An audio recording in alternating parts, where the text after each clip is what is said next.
thank you, Matt. Yeah, thank you all for inviting me. It's a pleasure to be here and to be back in Canada. I've been here since 9/11, actually, and so found it's a little bit different experience crossing the border. Peter and I drove up yesterday, as Matt said, from Bowling Green. So when we crossed the border, we were very closely interrogated, and so they wanted to know what our purpose was in coming to Canada. So I imprudently told the border person that we were coming to a conference, and so we wanted to know, what is this conference about? And so I said, well, it's a conference on liberty. And he said, well, what does that mean? So Peter wanted to tell him that well, actually, this is a conference to smash the state. Fortunately, he bit his tongue, or we wouldn't be here right now. I'm talking today about Aristotle, and Aristotle is an ancient Greek philosopher. As you can see on the handout, I hope everybody has a handout, by the way. There are a number of them around, so if you don't, let us know. Aristotle's dates were 384 to 322 BC. He's regarded as one of the greatest philosophers. He was a student of Plato, and he was a teacher of Alexander the Great. Those of you who have read Ayn Rand know that she regards Aristotle as the intellectual atlas supporting Western civilization.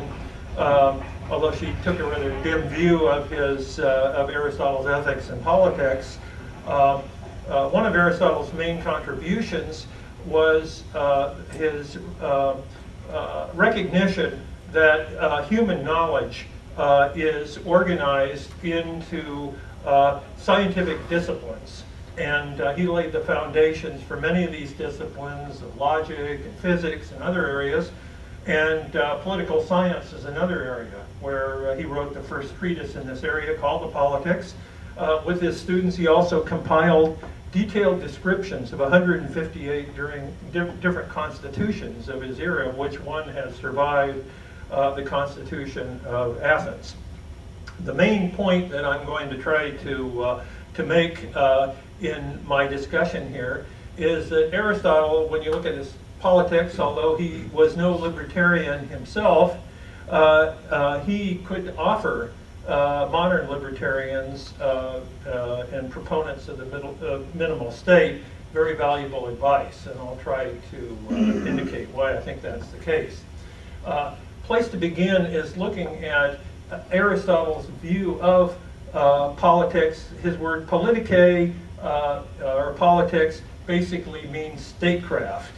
And the crucial idea behind Aristotelian statecraft is summed up in two analogies which are combined in one sentence, which I have quoted in the handout here. Although everyone has a natural impulse toward this sort of community, namely what he called the city-state, whoever first established city-state was responsible for the greatest goods. Now, this sentence really combines two important points and two important analogies. One is the analogy between a city-state and a living organism. And what Aristotle argued is that the city-state is a natural form of organization in that it emerges out of natural human impulses and promotes the natural ends of human beings, which Aristotle summarized these natural ends in the idea of flourishing, eudaimonia, or happiness. That's the first idea. The second is that the statesman, we call it politikos, resembles a craftsman. And this could be explained in terms of Aristotle's four causes. If you think of a craftsman as like, say, a potter who constructs a vase,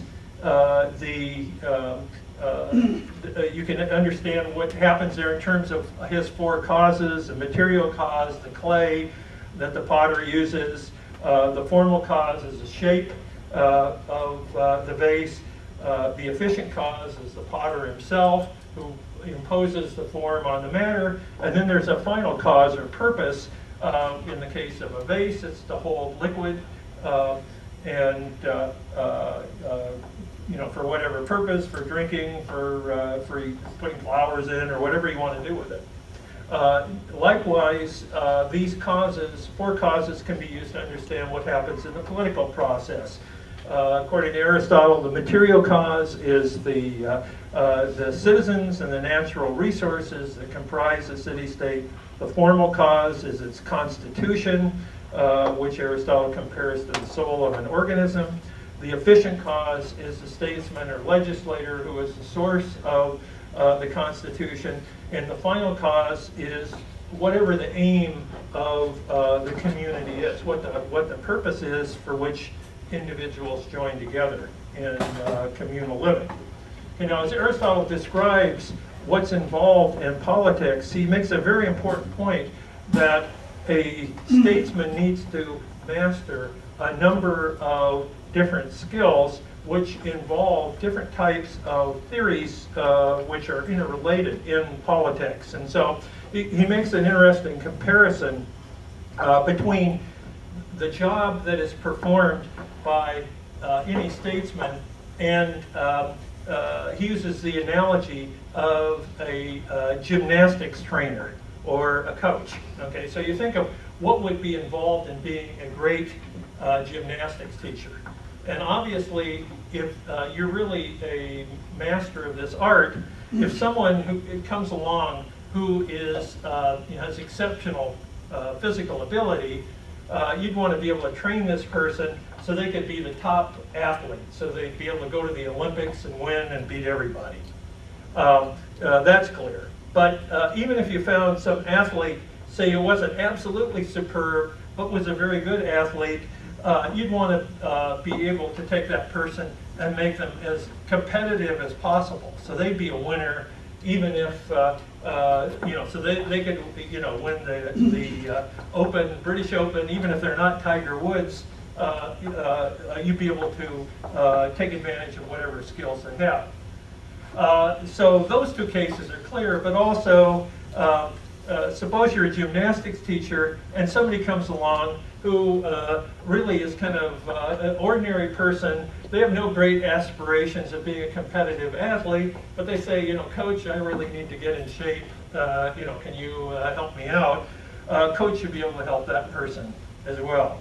So there's a range of skills that we would associate with any type of expertise, and Aristotle argues that applies in the case of statesmanship as well, and he applies, as you can see here, on different levels of application. And so with statesmanship, we begin with ideal theory, and as you can see, it says here, this person should know what the best constitution must be like if it is to be the most ideal and if there were no external obstacles. So if you had like the perfect population, perfect conditions, so that you could construct an ideal state, what would it look like?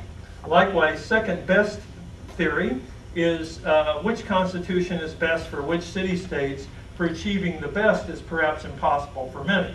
So, if you don't have totally ideal circumstances, what would be the best system you could establish? That's second best theory. And then we've got ordinary political theory. And here it is, how any given constitution might initially come into existence and how once in existence it might be preserved for the longest time. For example, neither the best constitution nor the best one possible in the existing circumstances, but a worse one. So this is a case where you're in some inferior political position, but you're in a situation where you could hopefully improve it. Okay, so these are the range of possibilities, and Aristotle is very critical of utopianism of the sort that he associates with somebody like Plato, and he criticizes political theorists who take the view that what the statesman should only be concerned with describing the best possible, the ideal sort of constitution, making very optimistic assumptions about available resources, but not really looking at real life situations and how you might be able to make them better. And what he argues instead is that what statesmanship should be able to do is to look at any particular system and try to figure out how you can improve that system given the way it is. Okay, so that's basically his view of what politics and statesmanship should be able to do. Now, this is kind of a general approach here to statesmanship, but there's a theory underlying it, which I briefly describe here at the bottom of the first page of the handout. There are certain principles that Aristotle's assuming here. So let's take a look at them. One of them is the principle of approximation. Okay, and as you can see here, it says, while it is clearly best for any being to attain the real end, yet if that cannot be, the nearer it is to the best, the better will be its state. Okay, and Aristotle, actually this principle is in a work called De Kylo, which is a principle where Aristotle is looking at astronomy. And so he uses this kind of as a general principle of scientific explanation for biology, physics, and so forth. But Aristotle illustrates it with the example of health. So the ideal, obviously, for a human being is to be in a state of perfect health. And so where every one of your organs is operating totally efficiently, and everything's at an optimal level. Well, unfortunately, that's not the way things are with most of us. Most people, there's something wrong with you. And so obviously I'm wearing glasses. I don't have 20/20 vision. And and that's why all of us from time to time have to visit the doctor, because we're not in perfect health. And so that's the ideal. But according to this principle, what we should try to do is to approximate whatever that ideal condition is. Okay, so that's the prescriptive or normative principle that he works with. Now, then there's a second principle, which is the principle of causal convergence. Okay, this is basically the idea that if you have a certain end that you're seeking, and you know that something is the cause of that end, then the more that the cause that you've got resembles C, which is the cause of the ideal, the closer you're going to get to the ideal. So that's the basic principle. So to illustrate it again with health, from Aristotle's point of view, the going theory of medicine in his day was Hippocratic medicine. Okay? So the idea was, if you have an optimal balance of the four humors, then this will produce a state of health. Okay, and so the way in which you bring about health is to try to get the condition of your patient as close as you can to the optimal balance of the humors. So if somebody, their black bile is out of whack, they're going to have some medical problems. So what you try to do is to change diet and various other things, provide medicines or whatever to get the person's humors into balance. So the idea is you try to reach some kind of causal state which will approximate the ideal cause, which will then produce the ideal outcome. So if you look at the top of the second page, you get the method here that Aristotle uses, the regulative ideal method. So if you have some ideal condition I, which would bring about an optimal goal G, try to make the existing condition resemble I as nearly as possible. So I, say in the medical case, would be the optimal mix of the humors. And then that would produce the end E, which is perfect health. So in the case of medicine, that's what we attempt to do. So likewise, in the case of politics, what I is going to be is the ideal constitution. So if we could bring about the ideal constitution, then we would bring about the end, the desired end, which in Aristotle's view is the flourishing of the community. Okay, so according to Aristotelian approximism as a political method, what we should attempt to do is to reform the Constitution to make it resemble the ideal Constitution as much as we can. And Aristotle opposes this method to what he regards as Platonic perfectionism, which basically involves a commitment to an ideal utopia, and if you can't have that ideal utopia, it's basically take it or leave it. You just abandon politics, give it up as a lost cause.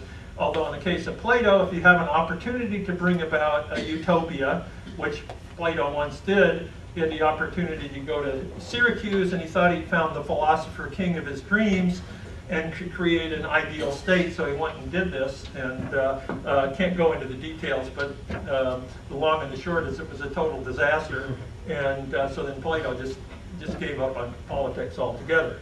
So that's the perfectionist approach. Either you go for the ideal, you're a revolutionary, or you have some opportunity to create the ideal. If you can't do that, just abandon politics altogether.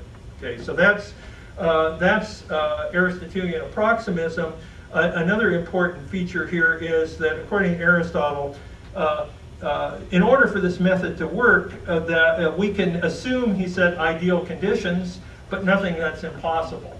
So he rejects, for example, Plato's ideal, which involved total communism, communism property, communism of families, children, and so forth. And Aristotle argued this is totally unworkable because it contradicts human nature. People just, if you try to set up a state like this, the state would be totally dysfunctional because people just don't operate that way. And he said you can't make unrealistic assumptions about human nature, about resources and so forth, or else your ideal is going to be useless. It won't be, you can't use it as a regulative ideal. So Aristotle thought it was legitimate to think about ideals, but he said they can't be utopian in the original Greek sense of utopia, which in Greek means no place. The U there in Greek corresponds to is ou, which means no. So that's what utopia literally means, it's no place. Okay, now that's Aristotle's view of statecraft as a method. Now Aristotle's own political ideal, just say a little bit about it.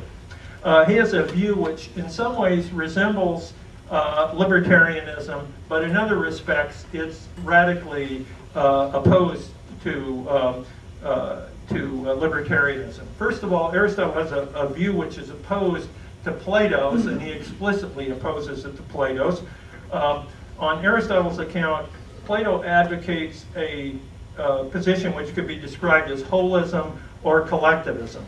So it's the view that the aim of the Constitution should be to promote the happiness of the state as a whole, in distinction from the happiness of the individual members. And Aristotle argued that this ideal that Plato has is fundamentally problematic because he said to talk about promoting the happiness of the city as a whole without promoting the happiness of the individual members of the city makes no sense. Because the word happy, when you talk about happy and apply it to a group, it only makes sense if it applies to the individual members. But he said Plato had this strange view that you could talk about the happiness of a group without talking about the happiness of the members. So he said it's as if happiness is like the concept of even. You know, where you can have a collection of things, and the whole collection is even. Like if you have 100 marbles, you have an even collection, even though it doesn't make any sense to talk about an individual marble being even or odd, because that just applies to a group.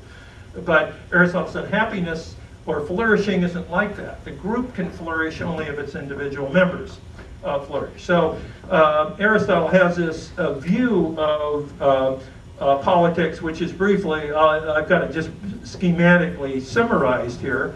The idea is that the aim of a city-state should be happiness or flourishing, and the ideal constitution is one which is just, understood in the common sense of the common advantage, which involves the idea that we seek the good of each and every member of the community. And so the ideal constitution is one which is going to uphold the rights of each and every citizen. Now, on Aristotle's view, the aim of the city-state is happiness or flourishing, and so Aristotle draws this conclusion that the ideal constitution should compel all the citizens to acquire virtue. So it should set up a centrally organized system of education that everybody's required to send their children to, whether they want to or not. So that this is the aim of the Constitution, which is to make men moral, as Aristotle puts it. And then actual constitutions are going to be just insofar as they approximate this ideal. So in this regard, even though Aristotle thinks justice should be concerned with the rights of individuals, he also believes that the aim of the state should be the perfection of everybody, whether they want to be perfected or not. And so and his view is opposed to libertarianism in that regard, and then he holds that the Constitution should aim at moral virtue, not at the mere freedom from coercion. Now, modern libertarians would have a reply to this part of Aristotle and have a view about where they think Aristotle went wrong.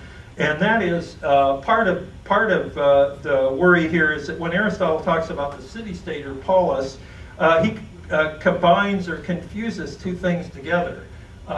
One is the idea of a social community, which he says the polis is what is most inclusive.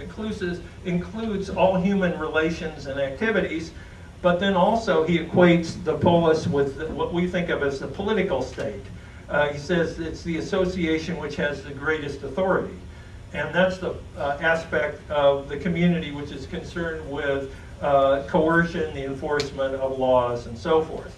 And so, in brief, a modern libertarian would probably complain that when Aristotle says that flourishing or a life of virtue or whatever is the aim of the community, that might well be the case, but it doesn't follow that that's the aim of the state understood as a coercive association. So at any rate, Aristotle's views here are at variance with libertarianism. However, what I want to argue in the next part of my talk is even so, Aristotle has some, I think, some very useful advice for modern libertarians when you look at how Aristotle understands statecraft generally and this idea of political approximism. And I want to say a little bit about that. First of all, let me sketch out some basic ideas of minimal state libertarianism. Start out with the idea of what the state is, and here accept something along the lines of Max Weber's definition of the state. A state is an association that claims the monopoly on the legitimate use of violence. Okay, so that's what the state is. And the state, defined in this way, is necessary to protect individual rights and facilitate voluntary cooperation for mutual advantage.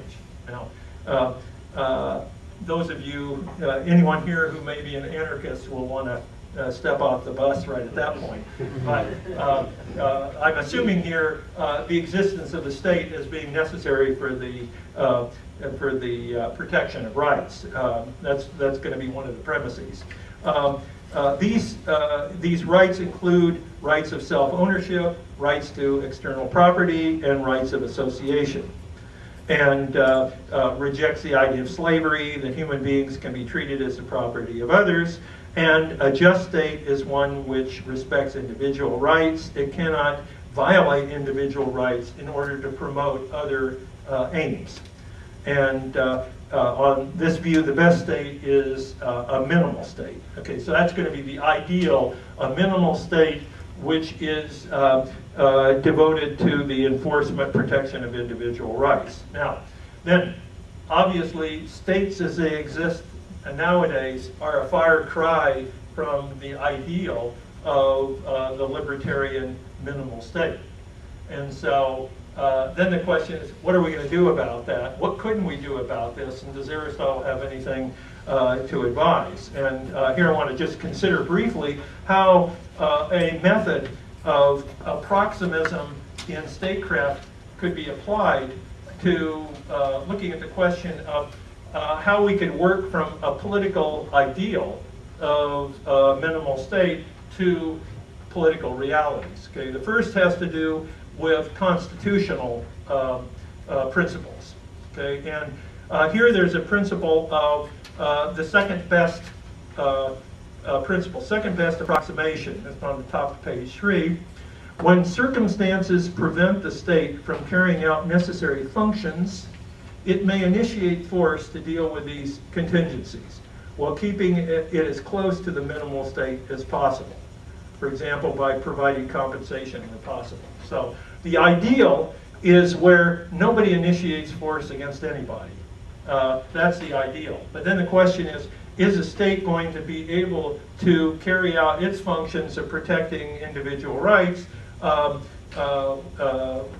honoring this principle? And there seem to be problems here. So one problem concerns public goods. And a standard kind of example of this is defense against foreign enemies. How is the state able to carry out that function? And this is what's referred to as the problem of public goods. Public good is something which would benefit everybody if it exists, but then it can't be withheld from anyone unless it's withheld from everyone. So the difficulty with public goods is that you're going to benefit from the existence of the public good whether you contribute to its provision or not. So example, national defense or what have you. So you get these problems of market failure, where it looks like it's not going to be possible to provide something like national defense in a purely voluntary way. So there's some need for some kind of public financing. So that's an example of where we've got this principle of second best approximism would arguably kick in. Another one, another example has to do with where property is needed for public uses. So if you go back to the example of national defense, you may need military bases, roads, things like that, which are required in order to have an adequate military, say, so you could protect the rights of citizens against foreign invaders and the like. But then there may be difficulties in obtaining these things. So in the case of the American Constitution, basically what the American founders did was to use this principle of eminent domain, which provides in certain cases where, say, property is required in order for a government to carry out its minimal purposes, it can apply this principle of eminent domain and take property. But the Fifth Amendment of the U.S. Constitution has this provision, nor shall private property be taken for public use without just compensation. That's called the Takings Clause. And that's an example of approximism. What the difficulty the founders had was how to ensure that the state can take care of individual rights, protect them, minimizing violation of individual rights. So it inserted the Takings Clause here as a way to, as a kind of compromise to enable the state to do this, minimizing the infringement on rights. So anyway, these are examples of, say, within the U.S. Constitution and other constitutions of how this second best approximism might be applied to constitutions. Now, the last area that I wanted to talk about is how approximism would be applied to legislative reforms, which I think is the topic of several talks today. So here, the kind of Aristotelian approach to this would be to apply a method of incremental approximism. And the method here, which basically is suggested, is that we try to identify within the political systems that we live in key programs which are obviously not working because they're failing to meet their putative goal of or they're generating unpopular costs, and we try to devise politically feasible changes which will lead to less governmental control and more individual choice. Okay, so that's basically the general method. that's used. Now, one of the examples which has been developed quite extensively over the last several decades is a method of privatization. And one of the leaders in that effort was the Reason Foundation under Robert Poole, but there are various other organizations. There are organizations in Canada which also have used this sort of method.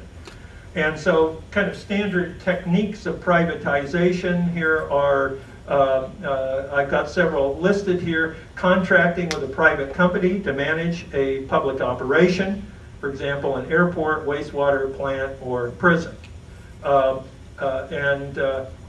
This is a kind of standard method that politically it's not feasible to get the state completely out of these activities. That's not going to be, it's not going to be possible to persuade a sufficient number of people to get the government completely out of this area. So what we do is to try to privatize. Another example, giving vouchers to clients instead of providing services directly in housing, education, healthcare. Funding private nonprofit organizations to provide services, for example, charities or churches. Use volunteers instead of employing bureaucrats to perform functions. Convert governmental agencies into private corporations or autonomous quasi-corporations. Sell public assets to individuals or private companies. So those are methods of privatizing. There have been a couple of examples where I think this method of incremental approximism has at least had some modest successes in the United States. I'm not, I have to confess, very familiar with what sorts of techniques have been used in Canada. But let me just mention a couple examples in the U.S. where I think there have been some progress is made.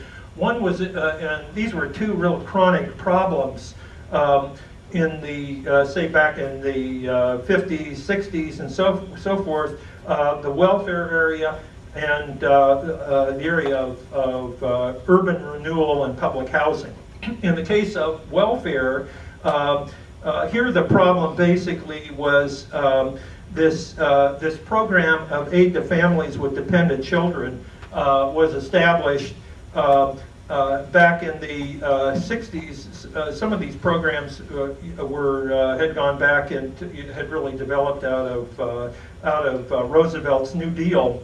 But in the case of AFDC, this had an immediate effect in that there was a demographic explosion in the United States of illegitimate births after this program was established. People were able to get lots of permanent government funding by having a large number of babies without husbands.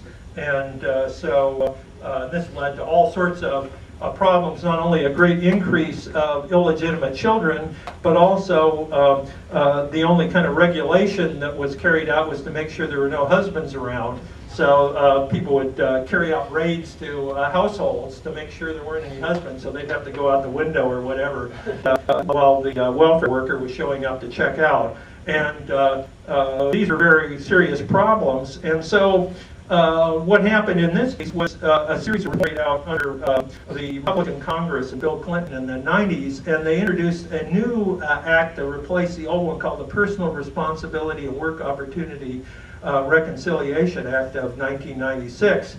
And this AFDC program, Aid to Dependent Children, was replaced by a new program significantly titled Temporary Assistance to Needy Families, and with the emphasis on temporary. And one of the main effects of this program, which was quite significant in the U.S., was that the implication of this change was that people no longer had an entitlement to government support, and the term entitlement was removed, expunged. And so this was replaced basically by a social safety net where people had limited assistance, temporarily limited assistance for like a 2-year period, and they were expected during this period to find employment. And interestingly enough, even though you had families that had been generations on welfare and really chronically dependent, even in anticipation of this program, before it was even passed by Congress, you had a significant number of people who were going out and finding employment in anticipation that this program would be established. And subsequent studies of the effect of this have indicated that there was a permanent decrease in the number of people who were on these programs of public assistance. And even in the early 2000s, when you had a recession in the U.S., these levels of people who were on these programs did not increase, so that they went back to former levels. So it's been the level of dependence has been permanently reduced. Now there's a hard core of people who are on permanently dependent, who are basically it's proven to be very difficult to remove them from assistance, but the program has been, like I say, I describe this as an example of something at least that's been modestly successful. Another example, which I think is quite interesting, is home ownership. And here you had this problem of where urban renewal had entailed the destruction of large areas of private housing in various cities, and people had been relocated to massive public housing. And here the idea not only was that they would have better housing, but also they would be in a structured environment so that they would be conditioned to be more responsible people. And so, but what happened as a result of these, this housing is in Chicago, St. Louis, other places, these were just like urban jungles. And a lot of this housing had to be demolished and then rebuilt, and these urban housing turned out to be centers of drugs, crimes, and so forth, and was obviously a very serious problem. So efforts began under the Nixon administration to make changes in this area, and one of the first changes was to introduce this program in 1974 of tenant-based certificates to increase low-income tenants' choice of housing. So it's basically using vouchers. So instead of going into public housing, people could use vouchers to find housing. And then under Jack Kemp, under the Reagan administration, a series of programs were established in the U.S. of federally subsidized mortgages. And so you had a number of these programs of which are in the states called Ginnie Mae's, Fannie Mae's, Freddie Mac's, and so forth, of various sorts of funding of where the government has underwritten various sorts of mortgages. And this has led in the U.S. to a great increase in the number of people who eventually end up owning their own houses and are not dependent on public housing. So again, this is an example of basically an incremental reform where the U.S. government has been moved out of the housing area where they're the landlord, building huge government complexes. And even though the government's not totally removed from the housing area, you have a much greater degree of privatization. So anyway, these are a couple of examples here of case studies of where this method of incremental approximism can be employed. And and then I've got a quotation here, which I won't read all the way through, but you can take a look at it. There's an example actually out of Aristotle, where he makes a very similar kind of recommendation. And he's quite critical of the democracy of ancient Athens, which would redistribute lots of funds to the poor. And he said it was like pouring water into the proverbial leaking jug. And people would spend the money and then be permanently dependent and looking for more government handouts and so forth. And so what Aristotle recommends instead is various ways of trying to help people, he says, acquire a plot of land or start a business or something like that so that people become self-sufficient. That should be the objective instead of people being totally dependent. So at any rate, those are, I think, some examples this sort of method. These are just some kind of general suggestions as to how this method of approximism could be applied in a kind of modern setting. And so kind of the basic strategy for approximism is to look at the situation that you're in, look at situations like housing, welfare, education, or whatever, where people are, healthcare, you name it, where people are dissatisfied with what's going on, and try to prescribe reforms, changes, which have the effect of making the system more voluntary, less coercive, and trying to move it in that direction. So that's basically what's involved in incremental approximism. As we look at this method, if you look at the last page, there's some kind of predictable reactions to this principle that I'm laying out here, and I'll just mention some of these. That people of a kind of more utopian frame of mind tend to resist this kind of strategy of approximism, and there are various sorts of objections that are standardly offered. So just mention them. One is a slippery slope type of argument, which is summed up, I think, very nicely in Robert Heinlein's novel, Moon is a Harsh Mistress. There's a anarchistic Professor de la Paz in that novel who presents the argument that having a little government is like being a little pregnant. As soon as you have any government at all, government's just going to steadily increase, and so any concession in that direction is going to it's hopeless. So anyway, that's one sort of argument, and then another argument is the lesser of two evils is evil. So that's so if you government is evil, and having a little less government is still evil. So they're both evil. So those are two kinds of arguments which are provided. Now, in regard to the slippery slope sort of argument, I think the difficulty we have there is, in fact, we already have a lot of government.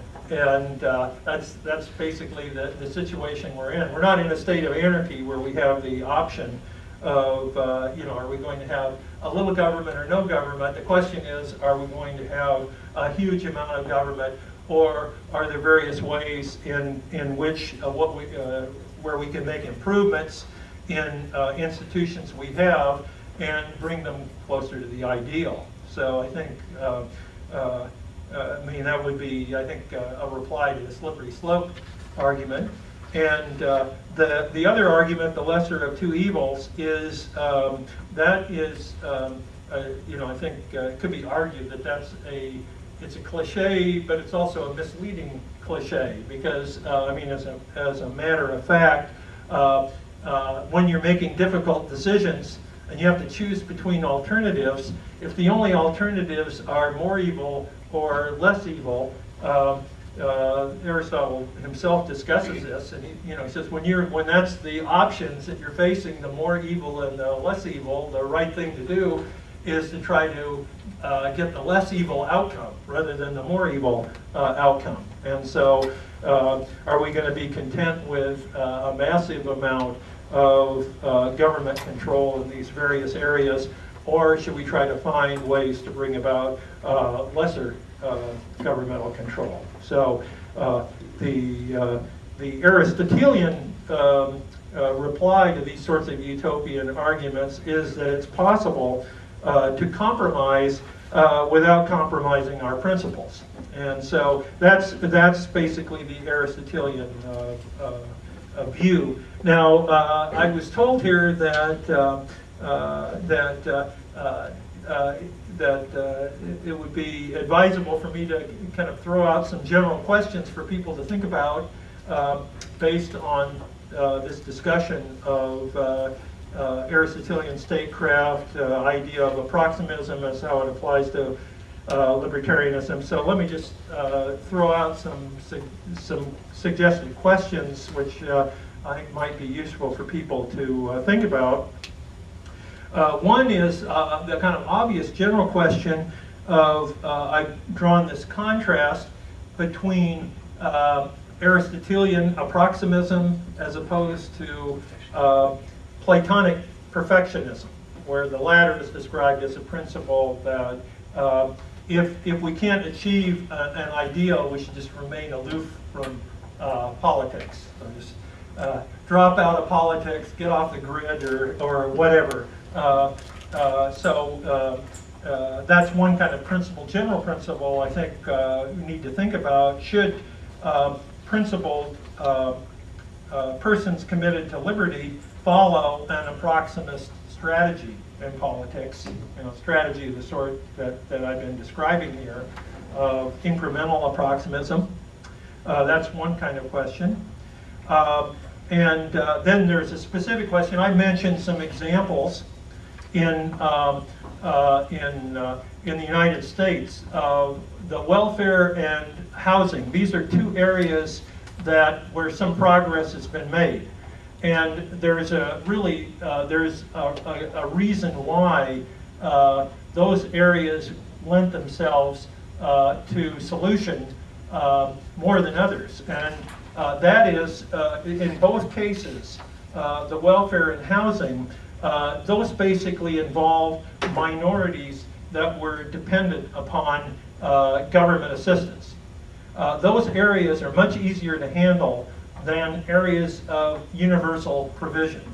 And so in the United States, it's much more difficult to tackle issues such as healthcare and education. Those are much tougher areas. And making changes in things like Social Security and so forth, any programs of universal provision are much more difficult. So at any rate, the kind of question I would throw out here is what specific constitutional legislative issues in Canada could lend themselves to the kind of approximist strategy that I've been describing, if that seems a fruitful path for libertarians to follow. And then another question, which I think is very much very controversial, where there's a lot of difference of opinion, and that is if we think that it is appropriate to follow this approximist strategy, should we basically follow it by working through dominant political party structures, or should we take the minority party route, say, and try to establish separate libertarian parties, which will maybe a lot purer, but are also a lot weaker and more isolated? Or should we try to, like I say, work through established institutions and dominant party structures? And I suspect that's an issue on which also people will be quite divided in their views on that. But at any rate, those are some proposed questions. But would like to just sum up by reminding you there of kind of the basic Aristotle's basic dictum here, that it's possible to compromise without compromising one's principles. Thank you very much.